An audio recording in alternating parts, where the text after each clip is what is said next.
चलिए दोस्त, आप लोगों को मैं सुधीर कुमार और इनका नाम बब्बू यादव या फिर बब्बू कुमार है। आप लोगों को आज छोटे क्लास में सॉरी आज आप लोगों को फेसबुक सॉरी यूट्यूब पर स्वागत है, क्योंकि पहले फेसबुक पर पढ़ा रहे थे इसलिए फेसबुक का याद आ गया। चलिए आपको आज ये पढ़ाने वाले हैं मैटर। मैटर तो हम भी पढ़ाए हैं बाबू, लेकिन मैटर ये भी पढ़ाएंगे। आप लोग कमेंट कीजिएगा कि किनका पढ़ाई अच्छा लगा, आप लोग कमेंट कीजिएगा और ध्यान से समझिएगा बाबू। कोई भी दिक्कत होगा, क्योंकि नया नया है, लिखने में दिक्कत हो रहता है, समझावे में कोई भी दिक्कत हो सकता है, कहीं नहीं पॉइंट है वहाँ पर ही दिक्कत हो सकता है, तो समझ कोई भी दिक्कत होगा आप कमेंट कीजिएगा। चलिए पढ़ाते हैं, आज आपका मैटर पढ़ाएंगे। चलिए पढ़ाइए। चलिए आइए, हम पढ़ाने जा रहे हैं मैटर पदार्थ, जो आज एक पहला लेसन भी है और 8 में भी पूछा जाता है, 11, 12। पदार्थ को बहुत सारे भागों में विभाजित किया जा सकता है। पदार्थ पढ़ने जा रहे हैं हम आज पदार्थ। तो पदार्थ पर आज हम बात करेंगे, पदार्थ क्या है, पदार्थ कैसे बनता है और किस तरह से होता है। देखिए, हम पप्पू कुमार आप सभी की तरह छोटा भाई हैं। आप मानिए तो आपके बराबर ही हैं, आपसे छोटा। किसी तरह की गलती हो जाए तो क्षमा कर दीजिएगा, क्योंकि आज मैं पहली बार यहाँ पर पढ़ाने आया हूँ। हर छोटे या बड़े से ज्ञान लेना ही अनिवार्य होता है। चलिए आइए, हम बात करेंगे, आज पढ़ाएंगे, लिखाएंगे नहीं बल्कि समझाएंगे। सिर्फ हमारे लिए समझना ही एक लाभदायक होता है, और समझना हमारे लिए लाभदायक होता है। और जितना कि हम लिखने से कोई इतना फायदा नहीं होता जितना कि समझने से फायदा होता है। चलिए आइए, हम पढ़ाते हैं आज पदार्थ। पदार्थ क्या है? पदार्थ क्या है पढ़ेंगे। अणुओं तथा परमाणुओं को विज्ञान को पदार्थ क्या है और नहीं है उसके बारे में हम समझेंगे। अणुओं तथा परमाणुओं के विज्ञान को रसायन विज्ञान कहते हैं। रसायन विज्ञान क्या है? अणुओं तथा परमाणुओं के विज्ञान को रसायन विज्ञान कहते हैं। जो अणु, मान लीजिए अणु हुआ एक तरह से, और परमाणु हुआ परमाणु। अणु तथा परमाणुओं को विज्ञान को रसायन विज्ञान कहते हैं।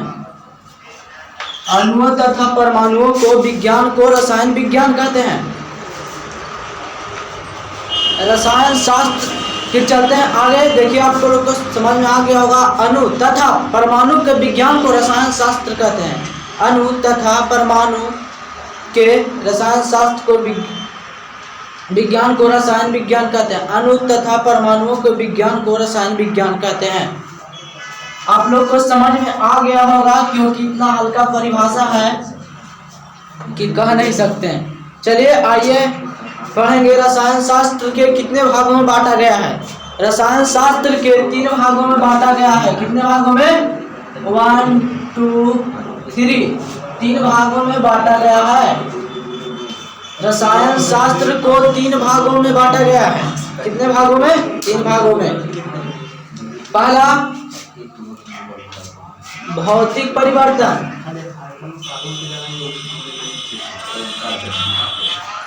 भौतिक परिवर्तन पहला हुआ। दूसरा कार्बनिक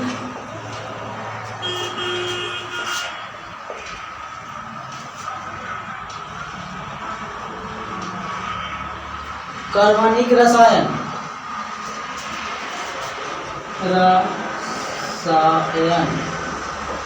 तीसरा अकार्बनिक रसायन।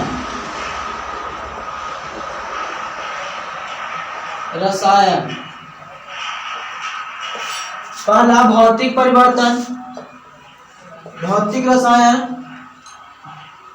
दूसरा कार्बनिक रसायन। तीसरा अकार्बनिक रसायन।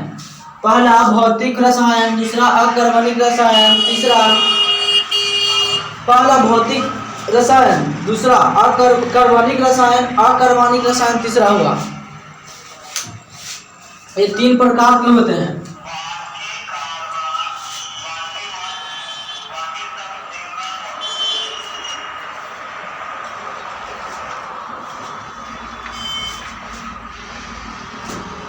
चलिए तो हम पदार्थ के बारे में चर्चा कर रहे थे।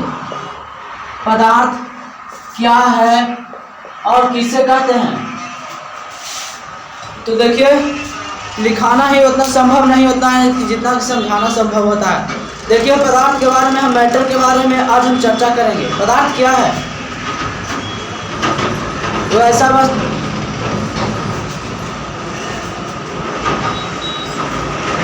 पदार्थ वो ऐसा वस्तु है जिसमें द्रव्यमान तथा स्थान घेरता है, जिसमें वजन महसूस कर सकते हैं। स्थान को घेरता है, द्रव्यमान होता है और उसमें वजन महसूस किया जाता है। यह है जो स्थान को घेर लिया, और यह है जो दो तरह के डंडी है, इसमें वजन हम नाप सकते हैं। पदार्थ वैसा पदार्थ जो स्थान घेरता है, वजन महसूस किया जाता है, और स्थान को घेरता है और वजन को महसूस किया जाता है। इंद्रिया भी पाया जाता है। क्या हुआ? जिसमें वजन हो और द्रव्यमान हो और इंद्रियां भी पाया जा सकता है, उसे पदार्थ भी कह सकते हैं। क्या हुआ? देखिए, आज बताते हैं पदार्थ क्या है। यही हम बात बोल रहे थे, पदार्थ क्या है। तो फिर से सुनिए इसका परिभाषा। पदार्थ मैटर, MATTER, मैटर वैसा वस्तु जिसमें द्रव्यमान हो, स्थान घेरता हो और वजन महसूस किया जाता हो, उसे पदार्थ कहते हैं। वैसा वस्तु जिसमें द्रव्यमान हो, स्थान घेरता हो और वजन महसूस किया जाता हो। वैसा वस्तु जिसमें स्थान हो, वैसा वस्तु जिसमें द्रव्यमान हो और स्थान को घेरता और वजन महसूस किया जाता है। स्थान माने जगह, कोई जगह है तो इसको घेर लिए, स्थान को घेरता है और वजन को महसूस किया जाता है, और द्रव्यमान हो, ये तीनों स्थान को घेरता है और वजन महसूस किया जाता है।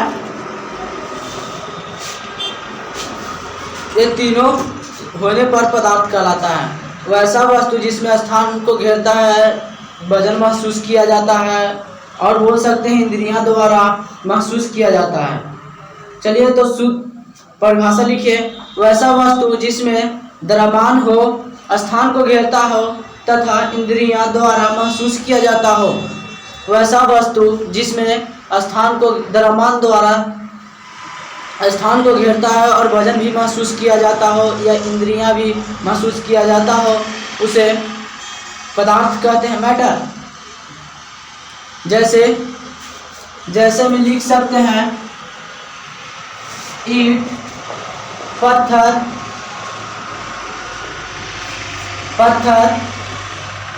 हवा, etc। ये सब है जो पदार्थ है। कुर्सी, टेबल इत्यादि।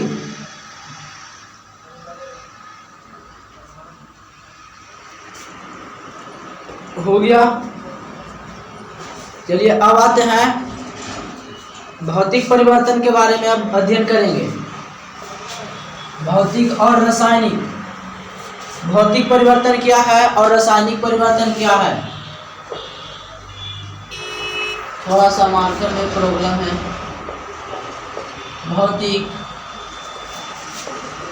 परिवर्तन, भौतिक परिवर्तन, दूसरा रासायनिक परिवर्तन। भौतिक परिवर्तन, रासायनिक परिवर्तन। भौतिक परिवर्तन क्या है तो क्या नहीं है, इसके बारे में भी चर्चा करते हैं। भौतिक परिवर्तन वह ऐसा परिवर्तन जो अपनी अवस्था को परिवर्तन कर देने के बाद दोबारा पुनः उसी अवस्था में लौट जाता है, मतलब आ जाता है। हम यहाँ से जहानाबाद गए, जहानाबाद से आ गए, भौतिक परिवर्तन हुआ। पूछेगा किस कोई भी आदमी कि बर्फ से जल बनना, बर्फ से जल बनना क्या है? भौतिक परिवर्तन, रासायनिक परिवर्तन। किसी तरह के क्वेश्चन पूछे जो ऑब्जेक्टिव में आ सकता है। बर्फ से जल बनना भौतिक परिवर्तन कहलाता है, क्योंकि बर्फ है जो जल में बदल जा सकता है। बर्फ है वह जल में बदल जाता है। फिर जल को हम बर्फ बना सकते हैं, बर्फ को जल बना सकते हैं, जल से भी बर्फ बना सकते हैं। ये भौतिक परिवर्तन हुआ। तो इसका परिभाषा क्या हुआ? वैसा परिवर्तन जो अपनी अवस्था को परिवर्तन कर देने के बाद पुनः उसी अवस्था में आ जाता है। वैसा परिवर्तन जो अपनी अवस्था को परिवर्तन कर देने के बाद पुनः उसी अवस्था में हम यहाँ से इस तरह से यहाँ आए और यहाँ से चले और फिर इसी जगह से यहाँ पर लौट आए, तो यह भौतिक परिवर्तन हुआ। इसी को भौतिक परिवर्तन कहते हैं। वैसा परिवर्तन जो अपनी अवस्था को परिवर्तन कर देने के बाद पुनः उसी अवस्था में लौट जाता है, उसे भौतिक परिवर्तन कहते हैं। दूसरा, रासायनिक परिवर्तन। यह है रासायनिक परिवर्तन। इसका विपरीत है यह रासायनिक परिवर्तन। रासायनिक परिवर्तन वैसा परिवर्तन जो अपनी अवस्था को परिवर्तन कर देने के बाद पुनः उसी अवस्था में नहीं लौट पाता है। भौतिक परिवर्तन वैसा परिवर्तन जो अपनी अवस्था को परिवर्तन कर देने के बाद पुनः उसी अवस्था में नहीं आ पाता है, उसे रासायनिक परिवर्तन कहते हैं। रासायनिक परिवर्तन वैसा परिवर्तन जो अपनी अवस्था को परिवर्तन कर देने के बाद पुनः उसी अवस्था में नहीं आ पाता है, उसे रासायनिक परिवर्तन कहते हैं। यहाँ से हम जहानाबाद गए, जहानाबाद से हम नहीं लौट पाए, ये हुआ रासायनिक परिवर्तन। भौतिक रासायनिक परिवर्तन हुआ। और देखिए, जैसे कि दूध से दही बनना, ये हुआ रासायनिक परिवर्तन। दूध से दही बनना, क्योंकि दही से फिर दूध में नहीं आ सकता है, दही से दूध में नहीं आ सकता है। भले दूध से दही बनता है परंतु दही से दूध नहीं बन सकता, ये रासायनिक परिवर्तन। तो इसका परिभाषा होगा वैसा परिवर्तन जो अपनी अवस्था को परिवर्तन कर देने के बाद पुनः उसी अवस्था में नहीं लौट पाता है, उसे रासायनिक परिवर्तन कहते हैं। आप लोग को समझ में आ गया होगा। हमें गर्व है कि आप लोग अच्छे से समझ जाएंगे।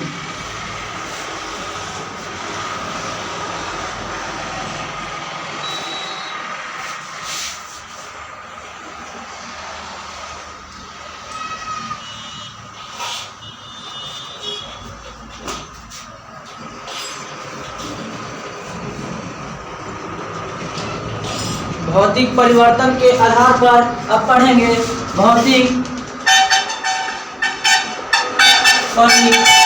परिवर्तन के आधार पर पदार्थ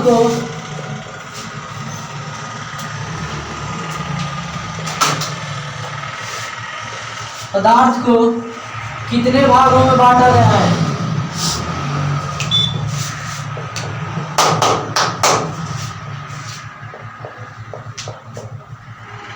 बांटा गया है। भौतिक परिवर्तन के आधार पर पदार्थ को 3 भागों में बांटा गया है।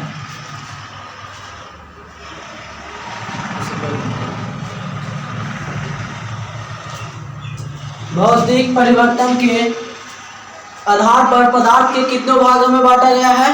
3 भागों में। भौतिक परिवर्तन के आधार पर पदार्थ को कितने भागों में बांटा गया है? 3 भागों में। 3 भागों में बांटा गया है। पहला, ठोस, द्रव, गैस। पहला ठोस, द्रव, गैस। पहला ठोस, द्रव, गैस। पहला ठोस, द्रव, गैस। भौतिक परिवर्तन के आधार पर पदार्थ के कितने भागों में बांटा गया है? 3 भागों में बांटा गया है, ठोस, द्रव और गैस। ठोस, द्रव और गैस। पढ़ेंगे ठोस। ठोस क्या है? भौतिक परिवर्तन के आधार पर पदार्थ को कितने भागों में बांटा गया है? कितने भागों में? 3 भागों में। पहला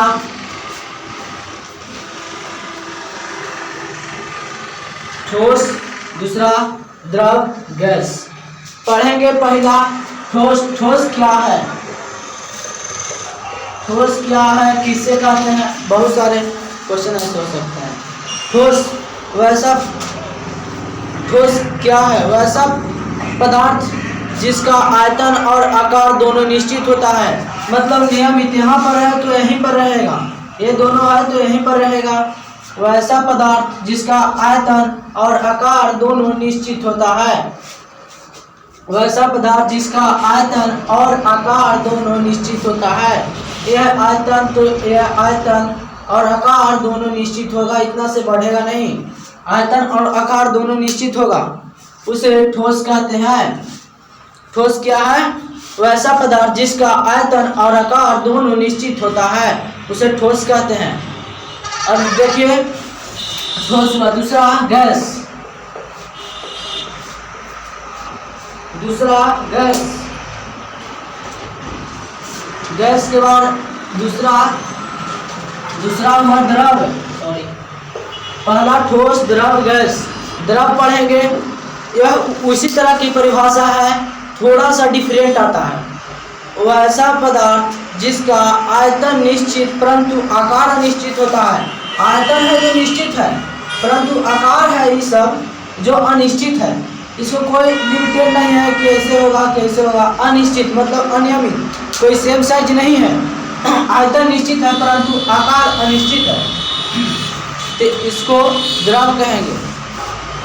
द्रव क्या है अब बोलेंगे। वैसा पदार्थ जिसका आयतन निश्चित परंतु आकार अनिश्चित होता है। वैसा पदार्थ जिसका आयतन निश्चित परंतु आकार अनिश्चित होता है, उसे द्रव कहते हैं। अब देखिए तीसरा पढ़ते हैं गैस। गैस क्या है, किसे कहते हैं? अब देखिए बताते हैं। गैस जो हवा होता है वो भी गैस होता है, बैलून में रहता है वो भी गैस रहता है, बहुत सारे के गैस होते हैं। अब देखिए तो गैस, इसका कोई आयतन भी नहीं होता है और नहीं आकार होता है, कितना में कहाँ रहेगा कैसे रहेगा कोई इसको अता पता नहीं है। देखिए तो इसका परिभाषा क्या होगा? आंसर गैस क्या है? वैसा पदार्थ जिसका आयतन और आकार दोनों अनिश्चित होता है, मतलब न के बराबर होता नहीं होता है। आयतन और आकार दोनों नहीं होता है। आयतन है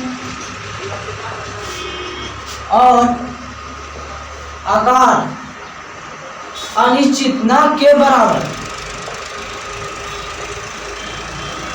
नहीं होता है। मान लीजिए कि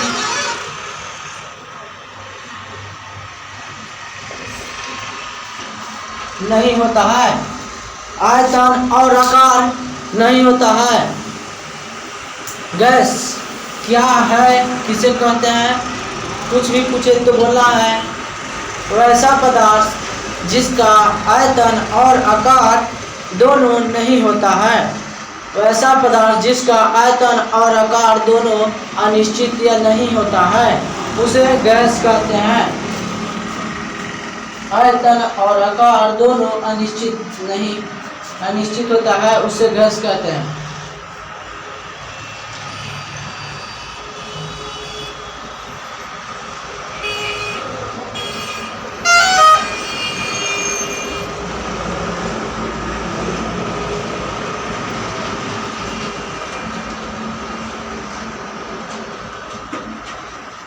अब आते हैं अंतराण्विक बल। अंतराण्विक बल क्या है, किसे कहते हैं, किस तरह के होते हैं, उसके बारे में हम समझाएंगे भी।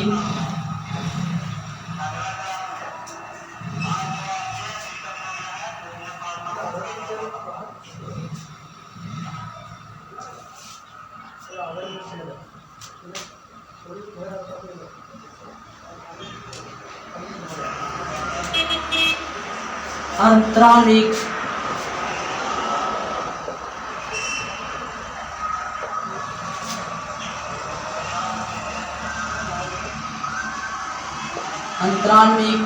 बल क्या है? अंतराण्विक बल क्या है? पदार्थ में उपस्थित कणों के बीच लगने वाले बल को आकर्षण बल कहते हैं, अंतराण्विक बल कहते हैं। अंतराण्विक बल क्या है? पदार्थ में उपस्थित कणों के बीच लगने वाले बल को अंतराण्विक बल कहते हैं। पदार्थ में उपस्थित कणों के बीच लगने वाले आकर्षण बल को अंतराण्विक बल कहते हैं। जैसे कि कोई पदार्थ है, इसमें अंतराण्विक बल दोनों में लग जाता है या इसी तरह के हो जाते हैं, उसे अंतराण्विक बल कहते हैं। और अंतराण्विक बल किसे कहते हैं? अंतराण्विक बल क्या है? पदार्थ में उपस्थित कणों के बीच लगने वाले बल को अंतराण्विक बल कहते हैं। अंतराण्विक बल, अंतराण्विक बल क्या है? इसका उल्टा। अंतराण्विक बल क्या है? अंतराण्विक बल क्या है?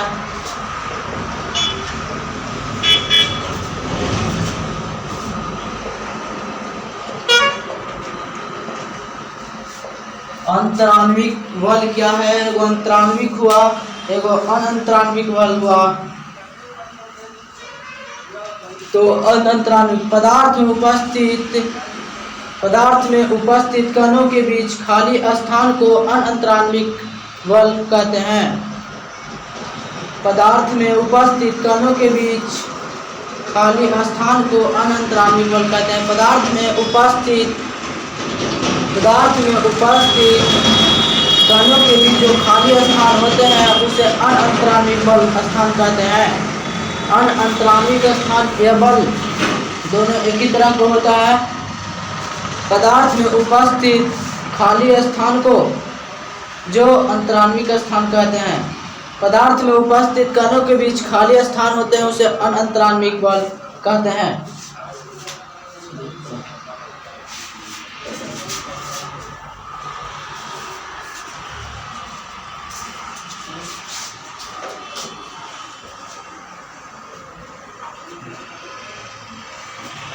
अगले क्लास रहेगा आपके बाद में चलेगा, आज इतना ही रख दिया जाएगा।